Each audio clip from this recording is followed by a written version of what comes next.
అర్జెంటుగా కావాలన్నారు కదా అని అడ్డదిడ్డంగా చేసేసేయడంతో విద్యుత్ శాఖకి భారీ నష్టం వాటిల్లినటువంటి ఉదంతో అమరావతి ప్రాంతంలో చోటు చేసుకుంది. ఈ తప్పుకి ఎవరిని బాధ్యులు చేయాలో అర్థం కాని పరిస్థితి. ప్రభుత్వం దానికి సంబంధించి ఏమీ చెయ్యలేకపోతున్నటువంటి పరిస్థితి. యాక్చువల్గా అమరావతి పరిధిలోని విద్యుత్ లైన్ల నిర్మాణానికి సంబంధించి ఇప్పటికే అక్కడున్న రైతులే ప్రశ్నిస్తున్నారు, ఇంతవరకు విద్యుత్ లైన్లు కూడా వేసుకోలేకపోవడం ఏంటి అన్నటువంటి.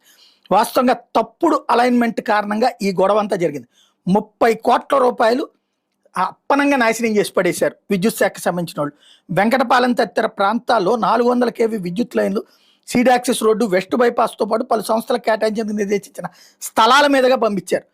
వాటిని మార్చాలని అధికారులు నిర్ణయించినా పట్టించుకోలేదు. సిఆర్డీ అధికారులతో కలిసి ట్రాన్స్కో అధికారులు కొత్త లైన్ వెళ్లాల్సిన అలైన్మెంట్ని ఇప్పుడు గుర్తించారు.